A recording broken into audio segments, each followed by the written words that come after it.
Hello guys, আশা করছি সকলেই ভালো আছেন। তো আজকে আমরা আলোচনা করব একজন সফল ডিসিপ্লিন ট্রেডার হতে হলে আসলে কি প্রয়োজন। শুধু ট্রেডিংয়ে চার্ট দেখা বা ইন্ডিকেটর ফলো করা না, বরং নিজের মাইন্ডসেট, নিজের নিয়ম, নিজের ধৈর্য নিয়েই মূল খেলা। তাহলে চলুন শুরু করি আজকের আলোচনা। ডিসিপ্লিন কেন এত গুরুত্বপূর্ণ? ট্রেডিংয়ে সবচেয়ে বড় শত্রু হলো আমাদের আবেগ। অনেকে লোভে বা ভয়ে ভুল এন্ট্রি নেন। কেউ আবার লস মেনে না নিতে পেরে দ্রুত বারবার ট্রেডিং করে তার অ্যাকাউন্ট খালি করে ফেলে, জিরো করে ফেলে, শূন্য করে ফেলে। ডিসিপ্লিন মানা হলো নিজের প্ল্যান মেনে চলা। ডিসিপ্লিন মেনে চলা মানেই হচ্ছে আবেগকে কন্ট্রোল করা। ডিসিপ্লিন মানেই হচ্ছে লসকে ট্রেডের অংশ হিসেবে গ্রহণ করা। মনে রাখবেন, ডিসিপ্লিন ছাড়া ট্রেডিং জুয়া। ডিসিপ্লিন ট্রেডার হতে কি প্রয়োজন আমরা আলোচনা করব। একটা শক্তিশালী ট্রেডিং প্ল্যান। আপনাকে অবশ্যই একটি শক্তিশালী ট্রেডিং প্ল্যান প্রয়োজন। কখন এন্ট্রি নেবেন, কখন এক্সিট করবেন, কত লট ব্যবহার করবেন, সব আগে থেকেই লিখে রাখতে হবে এবং সেই অনুযায়ী আপনাকে ট্রেডিংটা স্টার্ট করতে হবে। ভাবলাম আর এন্ট্রি নিয়ে নিলাম, এভাবে কাজ করলে কখনো লাভ হবে না, বরং ক্ষতিগ্রস্ত হতে হবে। Risk management. প্রতিটা ট্রেডে কত টাকা রিস্ক নেবেন সেটা নির্দিষ্ট করুন এবং কত টাকা রিস্ক নেবেন সেটি আপনাকে আগে থেকেই নির্দিষ্ট করতে হবে। আপনার লট সাইজ কত হবে, আপনি কতটুকু স্টপ লস ব্যবহার করবেন, আগে থেকেই আপনাকে এই রিস্ক ম্যানেজমেন্টটাকে মেনে চলতে হবে। সাধারণত প্রতি ট্রেডে অ্যাকাউন্টের 1 অথবা 2%, সর্বোচ্চ 5 to 10% রিস্ক, এর বেশি করবেন না। সর্বোচ্চ হাই 5 থেকে 10% পর্যন্ত ট্রেডে আপনার মূল ব্যালেন্সের রিস্ক নেবেন না। অনেকেই করে 50%, 100% প্রথম একটা ট্রেডেই এন্ট্রি নিয়ে নেয়।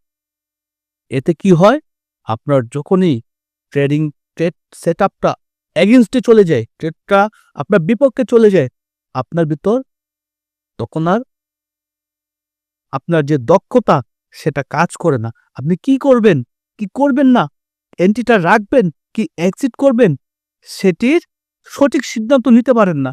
বিধায় আপনি বড় লসে ট্রেডটাকে কেটে দেন বা আপনি ট্রেড থেকে বেরিয়ে যান। ফলাফল পরবর্তীতে আবার ট্রেড দেন, আবার লস করেন। স্টপ লস সঠিক সময়ে ব্যবহার করা। আপনি ছোট লট, বড় লট, মাঝারি লট, যেই লটেরই ট্রেড করেন না কেন, আপনি যেই পরিমাণ অর্থ দিয়ে ট্রেড করেন না কেন, সেই ক্যাপিটালটা আপনার ছোট হোক কিংবা বড় হোক, অবশ্যই আপনাকে 100% স্টপ লস ব্যবহার করতে হবে। এই স্টপ লসটা মানে হলো আপনার যে পুরো ক্যাপিটালটা, সেই ক্যাপিটালটাকে অল্প লস দ্বারা ক্ষতিগ্রস্ত করে বড় আপনার ব্যালেন্সটাকে জীবিত রাখা, যেন ওই পরবর্তী সময়ে ওই ব্যালেন্সটা দিয়ে আপনি আপনার এই স্টপ লসটা রিকভার করে প্রফিটে যেতে পারেন। এজন্য আমাদের সকলেই প্রয়োজন স্টপ লস ব্যবহার করা। স্টপ লস না দিলে আপনার আবেগ জিতবে আর অ্যাকাউন্ট হারাবে। স্টপ লস না দিলে আবেগ জিতে যাবে আর অ্যাকাউন্টটা জিরো হয়ে যাবে। ডিসিপ্লিন মানে হলো আবেগ থেকে ঠিক করা জায়গায় স্টপ লস নয়, সঠিক প্রপার জায়গায় ডিসিপ্লিন মেনে ট্রেডটা করাই হচ্ছে প্রপার স্টপ লস। আপনি ভুল জায়গায় ট্রেড এক্সিকিউট করার পরে স্টপ লস দিবেন, সেটি বারবার হিট করে যাবে, এতে আপনার লাভ হবে না, বরং অ্যাকাউন্ট ঝুঁকিতে পড়বে। তাই ডিসিপ্লিন মানে হলো আগে থেকে ঠিক করতে হবে সঠিক জোনে এন্ট্রি নিয়ে সঠিক জায়গায় স্টপ লস ব্যবহার করা। মনে রাখতে হবে শুধু তাই না, আপনার দৈনন্দিন এই ট্রেডিংয়ে কি ভুল হয় জার্নাল রাখতে হবে। জার্নাল অতি গুরুত্বপূর্ণ একটা বিষয়। এই জার্নাল আপনাকে দক্ষতার স্কিল অনেক বাড়িয়ে দিতে পারে। এই জার্নাল যদি আপনি সঠিকভাবে লিখতে পারেন, আপনি আজকে কয়টা ট্রেড করলেন, কালকে কয়টা করেছেন, গত পরশু কয়টা করেছেন, কয়টা স্টপ লস নিলেন, কয়টা প্রফিট করলেন এবং এর পুরো কারণগুলো যদি আপনি ব্যাখ্যা করে লিখতে পারেন এবং প্রতিদিন ট্রেডের আগে এই জার্নালটা আপনি পড়ে আপনি ট্রেডিংয়ে বসলে আপনি সাকসেস হবেন, দ্রুত সাকসেস হবেন। কোন এন্ট্রি কেন নিলেন, কোথায় লস হলো, কোথায় প্রফিট হলো, সব লিখে রাখুন। সপ্তাহে প্রতিদিন না পারলে অন্তত একদিন বসে নিজের ভুলগুলো রিভিউ করুন। আপনি 7 দিনের জার্নাল লেখার পরে একদিন আপনি রিভিউ করুন। আমি আজকে দেখব বিগত 7 দিনে কতগুলো ভুল হয়েছে, এই ভুলগুলো আমি সংশোধন করার চেষ্টা করব। এটাই আপনাকে দিনে দিনে আরো শক্তিশালী ট্রেডার হিসেবে সামনের দিকে এগিয়ে নিয়ে যেতে অনুপ্রাণিত এবং শক্তিশালী করবে এবং আপনি ভালো সফল একজন ট্রেডার হতে পারবেন। ধৈর্য আর সেলফ কন্ট্রোল, আপনাকে ধৈর্য এবং সেলফ কন্ট্রোলটাকে সবসময় মেনে চলতে হবে। সব সিগন্যাল ধরার চেষ্টা করবেন না। মনে হবে মার্কেট ফ্লাকচুয়েশন করছে, আপনার বুকের ভিতরেও আপনার হৃৎপিণ্ডিও ফ্লাকচুয়েশন করবে। কখন এন্ট্রি নিব, এই বুঝি এন্ট্রিটা মিস করে ফেললাম, এখন এন্ট্রি না দিলে আমার মার্কেট উঠে যাবে, চলে যাবে, আমি পাবো না, প্রফিট থেকে মিস করবো। নো, ধৈর্য, আপনার অ্যানালাইসিস, আপনার ফান্ডামেন্টাল, আপনার নির্দিষ্ট সাপোর্ট কিংবা রেজিস্ট্যান্স জোনে আসলে তবেই আপনি ট্রেডটা ওপেন করবেন। ভালো সেটআপ না আসা পর্যন্ত বসে থাকুন, অপেক্ষা করুন, সময় কি করুন, প্রয়োজনে সেদিন ট্রেড থেকে বেরিয়ে যান, কোনো দরকার নেই। আমি সঠিক জায়গায় সঠিক জোনে এন্ট্রি পেলে তবেই আমি ট্রেড নিব। এটাই হলো ধৈর্য, সেলফ কন্ট্রোল। প্রফেশনাল ট্রেডাররা দিনে 1টা অথবা 2টা ভালো ট্রেড করেও বিশাল প্রফিটে থাকে, কারণ তাদের মধ্যে আছে ধৈর্য আর সেলফ কন্ট্রোল। ডিসিপ্লিন ধরে রাখতে আমরা কয়েকটি উল্লেখযোগ্য পয়েন্ট বলবো।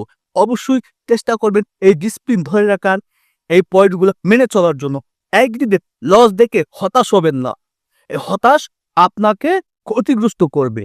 কখনোই ট্রেডে লস দেখে হতাশ হওয়া যাবে না। বড় লাভের পরেও লোভে পড়বেন না।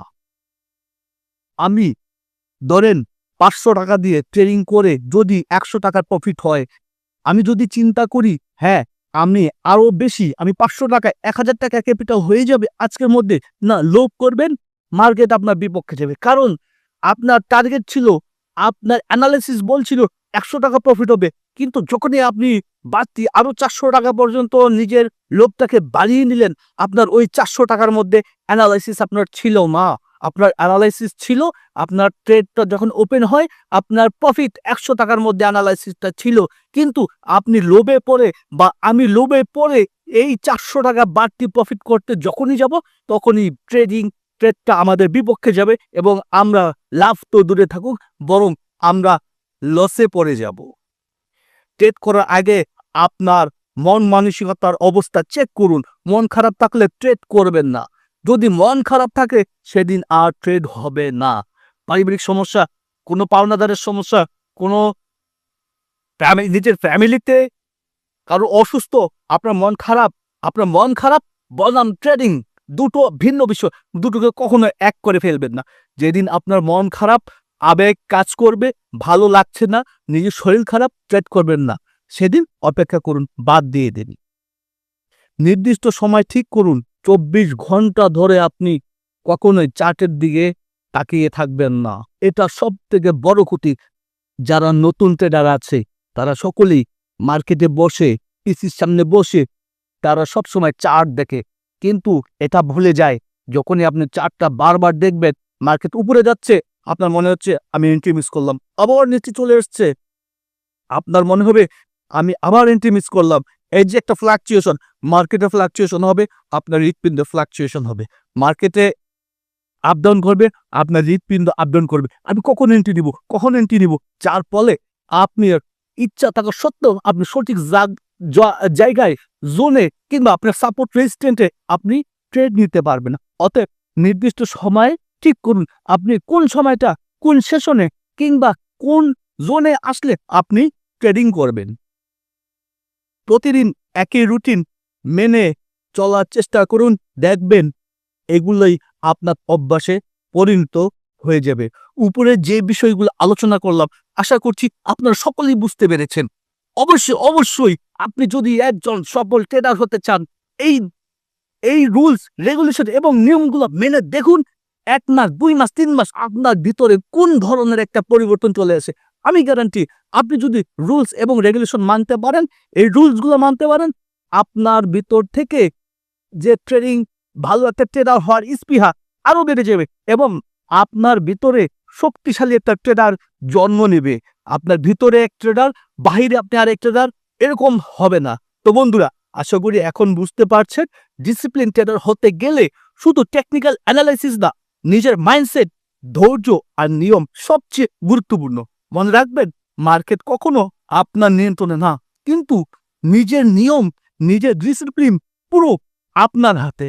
আপনি যদি এগুলো মেনে চলতে পারেন তাহলে ট্রেডিং এ লস কম হবে আর লাভ হবে অনেক বেশি। ভিডিওটি ভালো লেগে থাকলে লাইক দিন, কমেন্ট করুন এবং আপনার ট্রেডিং ডিসিপ্লিনের সবচেয়ে বড় চ্যালেঞ্জ কি। আর হ্যাঁ, ট্রেডিং নিয়ে নিয়মিত এমন সুন্দর সুন্দর ভয়েস পেতে চ্যানেলটি সাবস্ক্রাইব করতে ভুলবেন না। ধন্যবাদ সবাইকে।